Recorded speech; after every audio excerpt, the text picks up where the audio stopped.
All right, let's talk about some domestic politics here. This is stunning. This is brazen, even for the pretty brazenly typical corrupt state of American politics. You now have two candidates who are right now in the Democratic primary for Senate in Michigan who have been offered separately $20 million by a donor to drop out and primary Rashida Tlaib, who of course has come under incredible fire for her public stance in favor of Palestinians and Palestinian humanity and calling for a ceasefire. Let's take a listen to, we actually talked to this candidate, Nasser, on this show recently about how he was approached and offered $20 million to drop out and primary Rashida Tlaib. Take a listen. I was offered $20 million to withdraw from the senatorial race and run against my friend Rashida Tlaib. The pro-Israel lobby will go to any length to remove anybody from the U.S. Congress that has any opposition to their agenda and their total, unequivocal support for Israel, good, bad, or indifferent. We need to make sure that money is not the main catalyst to get people elected, because the pro-Israel lobby is only tool, and what they use to threaten politicians is the amount of money they're going to spend against them or for them. America, let's come together and elect people who truly represent our values.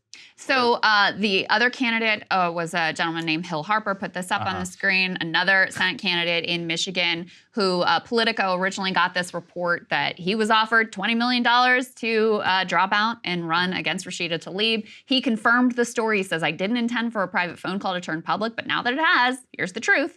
One of AIPAC's biggest donors offered $20 million if I dropped out of the U.S. Senate race to run against Rashida Tlaib. I said, no, I won't be bossed, bullied, or bought.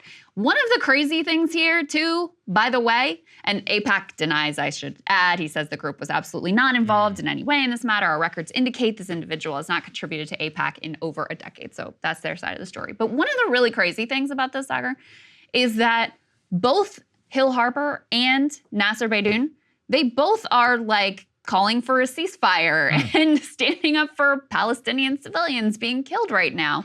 And I think the idea is just, you know, they know with Rashida Tlaib that she is a tireless advocate. They know she's outspoken. They know she's been a leader in this moment of calling for a ceasefire. I mean, she's Palestinian American here. And so they sort of feel like, we don't care who it is, we'll take anyone other than Rashida Tlaib because of her dedicated commitment on the issue.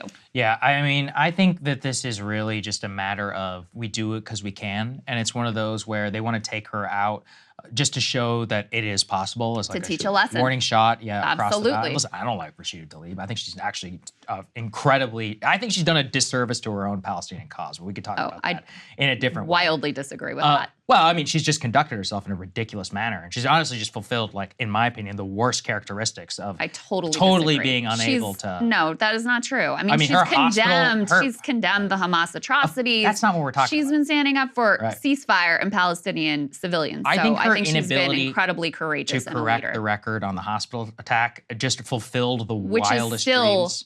Still in dispute, by the way. The UN, what is it? Human Rights Watch came out yesterday and claimed that they bombed like every friggin' hospital in Gaza. I am only going to say that she did herself no favors by doing that and by putting herself out there, and in my opinion, fulfilling the worst dreams of her critics. If you're a politician, you should know whenever you're going up against the wildest lobby in all of American politics, you should probably not just hand them on a silver platter. But look, that's her life. She can do what she wants. I'm saying I don't like her. I don't think she's done herself any real service for the pro-Palestinian cause. But I don't support primarying her or getting her taken out by a major lobby for a foreign government. To me, I find that particularly offensive. So anyway, I'm looking at this and AIPAC and all their influence, and it's just shocking to me, with the John Fetterman case as well, to watch how they have co-opted so many of these Democratic politicians in recent times, even people who had expressed differing views whenever they would come over the top and help them in some of their primary processes. So Ryan's done a lot of great work on this. I know we've covered it here on the show as well. The Democratic majority for Israel, for example, coming in. I mean, I think didn't they think they work against Nina Turner? Oh, if yeah. I remember. So Ryan has all these details in his new book, The Squad, which I recommend. And it's actually incredible how much reporting he has on AIPAC, Democratic majority for Israel and other sort of allied groups. And he said when he was writing the book, he was like, am I crazy for including so much of this? But it ended up being so central to shaping the Democratic caucus and trying to mold uniform views on Israel and Palestine. And so he has the behind-the-scenes story of Fetterman, who sees all this money coming in to crush Nina Turner. The first expenditures were actually against Bernie in Iowa, coming in against Summer Lee, who's able barely to survive the onslaught. He sees all this coming in, and he just goes to him and is like, tell me what I should say. And they had drafted a position paper. And they sent it in to Democratic majority for Israel and were like, how's this? And they're like, oh, we'll make some changes. And they're like, good, done and dusted. Here you go. Crazy. This is what we're gonna stand for now. Summer Lee, on the other hand, because she had previously sent some really basic, I think it was during the Great March of Return, some really basic tweets in support of like, hey, maybe Israel shouldn't be killing innocent civilians who are trying to peacefully protest. She knew she was gonna be a target and there was no way out of it.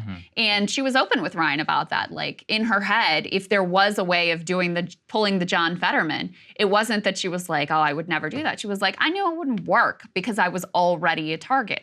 And so, yeah, this was determinative in a number of races, and they, secured the obviously very outspoken support now of Senator John Fetterman.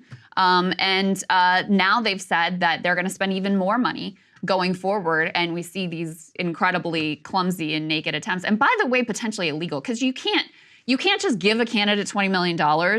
And so if it's going to go through a super PAC, you also can't coordinate with them. And then there's a question of whether these are like straw that's donations. Actually a good point. I didn't even think about that. Yeah, so it's also like not really legal to do this. But anyway, it just shows you how disturbed they are that there is any dissent on the issue.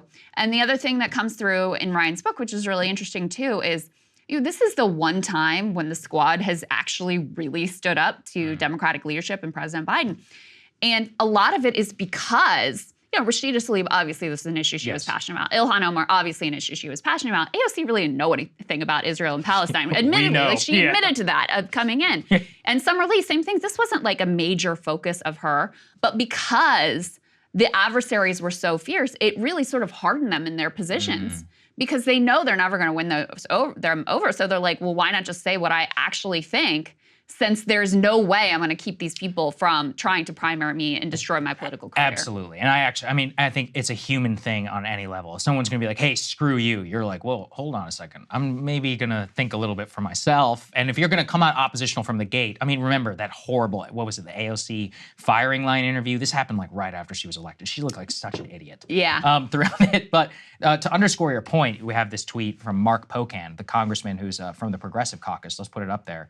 He says, quote, the truth is that AIPAC is a conservative org raising money from rich Republicans and tries to buy Democratic primaries with it, distorts campaign finance law in the worst way. Their big money influence is toxic to democracy. Forget what they claim. Look at their record. Toxic money. And that's extraordinary coming from a Democratic congressman. I'd be remiss, too, if I didn't mention Thomas Massey, who's been putting them also on blast for running ads against him because he has a consistent policy. He's a libertarian where he says, I don't vote for foreign aid, period. And he said, I don't do it for Israel. I don't do it for Saudi Arabia. I wouldn't do it for Palestine. He's like, this is just not something that I do. And they are running millions of dollars of ads against him in Kentucky. So look, if anything, actually, I support people coming out and breaking with AIPAC kind of publicly because I think they saved all this political capital and all of this, and they blew it on the Iran deal. It's the single biggest mistake they ever made because they put themselves in direct opposition with the president of the United States, and they put all this ideological space open for people who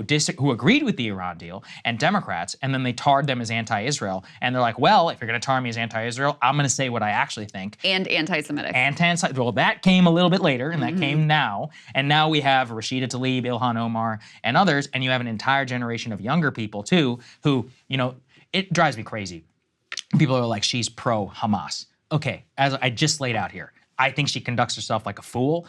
I don't think she's pro-Hamas. That's a ridiculous statement. Yes. When you say you're pro-Hamas, you say, I support the terrorist attack of October 7th. Yes. So, words have lost meaning on anti-Semite, anti-Israel, anti-Zionism, pro-Hamas, pro-Palestinian, and they've tried, with great success, I think, to use that in the past for their tactics of the past. In the modern age, though, people just see right through it. It's just totally ridiculous. Maybe, but that amount of money, because remember, it's not like when they're spending that money that every ad is about Israel. Right, it's about other stuff. It's about whatever they can find to try to dislodge this person from power. So, Ilhan Omar, actually, they kind of messed up last time around because they didn't really spend a lot of money against her, and she narrowly won. I was going to say, so if I remember, she ran 18 points behind Biden in her district, but she still did win. I don't remember the numbers. She won, but it was much closer than they expected.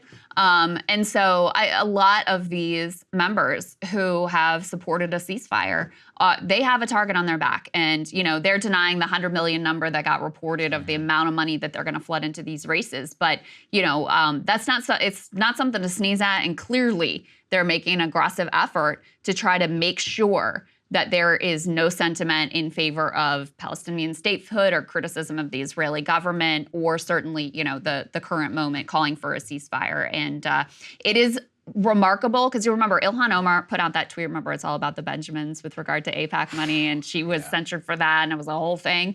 And so to now see Mark Pocan, who's much less of like a radical than she is, saying effectively the same thing in potentially more polished terms. But you're right, the mask is kind of off, and people now feel more comfortable calling out exactly what's happening here. Can we all just now acknowledge there was like a temporary insanity in American politics? She's obviously right, and she's still right today. She was right. Yes, that's a whole justice for Ilhan. Yeah. Okay. Hey guys, if you like that video, go to breakingpoints.com, become a premium subscriber, and help us build the best independent media organization on the planet. That's right. We're subscriber funded. We're building something new. We want to replace these failing mainstream media organizations. So again, to subscribe, it's breakingpoints.com.